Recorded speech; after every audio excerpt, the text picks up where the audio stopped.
Praise the lord. దేవుడి పేరిట అందరికీ వందనాలు. ఈరోజు తండ్రి సన్నిధి మందిరంలో శుక్రవారం ఉపవాస ప్రార్థనకు వచ్చాము. సౌలు ట్రై చేశాడు, అయితే దావీదు వాటిని విసర్జించాడు. ఇవన్నీ నాకు వద్దు సార్, నా దగ్గర ఉన్నదేదో ఉంది, నా దగ్గర ఉన్నదాంతోనే నేను వెళ్తాను.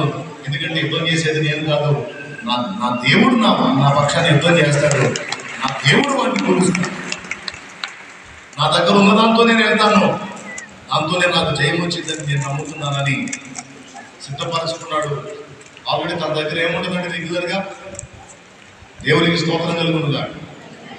తన దగ్గర ఏముంటుంది అలా చెప్పాను.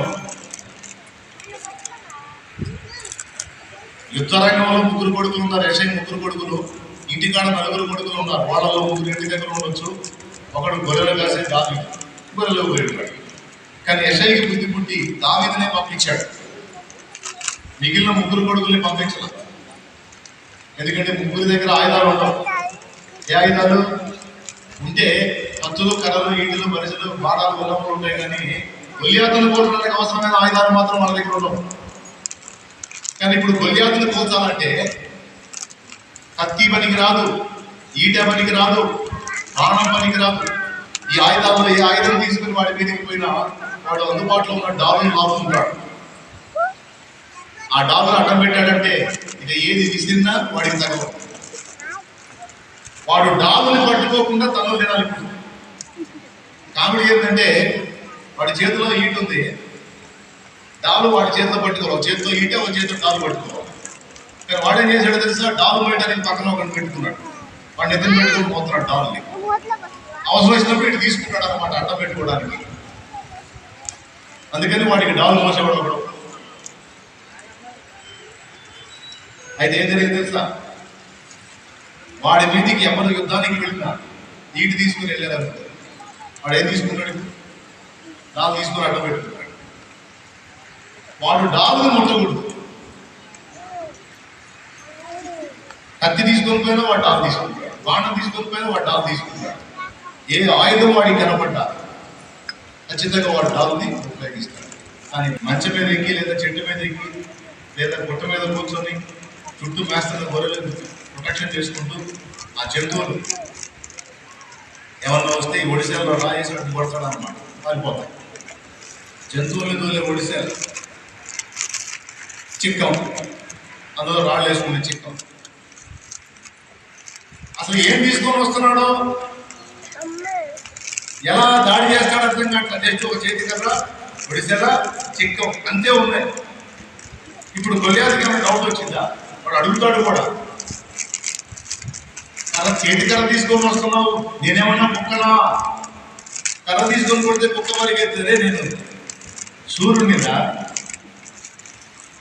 కర్ర తీసుకొని వస్తున్నా అంటే వాడికి ఏం కనపడింది? ఒడిశాల కనపడలా, చేతి కర్ర. వాడు అనుకున్నాడు, వీడి పిల్లోడు చేతి కర్ర తీసుకొని వస్తున్నాడు, వీడికి వాడికి మైండ్ పోయినట్టుంది, నా మీదకి వస్తున్నాడు అని వాడు నవ్వుకుంటా చూసుకుంటున్నాడు. నాకు తెలిసి వాడు డాల్ తీసుకోలే. ఏట్లోకి దిగాడు. ఏట్లోకి దిగి నమ్మే రాళ్ళు ఎదుర్కొని చిక్కలో పోసుకున్నాడు. ఒక రాయి తీసి ఒడిశాల్లో పెట్టి గిరగిరా తిప్పుతున్నాడు. ఏం చేస్తున్నాడు వాడికి అర్థం కావట్లా.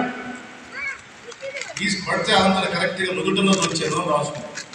పైనుంచి కిందికి కవచాలు వేసుకున్న వాడు తన దగ్గర కొంచెం గ్యాప్ పెట్టుకున్నాడు సాపడానికి. కరెక్ట్గా అది నుదుటున్నది వచ్చేదో వాడు బోర్లో పడేదో రాసుకున్నాడు. అంటే ఇలాంటి దాంతో అటాక్ జరిగిందని వాడు ఊహించాల. దేవునికి స్తోత్రం. అర్థమైపోయింది, నేను చెబితేనే సగం అర్థమైపోయింది.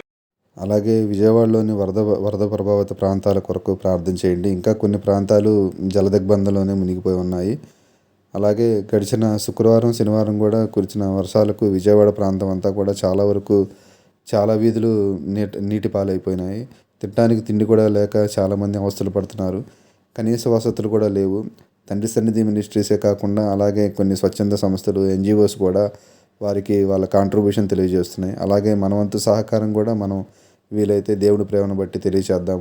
మన వంతు బాధ్యతగా వారికి ఆర్థికంగా సహాయం అందించలేనప్పటికీ కనీసం వారి కొరకు ప్రార్థన చేద్దాము. ఇప్పటికే చాలా స్వచ్ఛంద సంస్థలు అలాగే క్రిస్టియన్ చారిటీలు కూడా చాలామంది వెళ్ళి వాళ్ళకి సహాయం అందిస్తున్నాయి.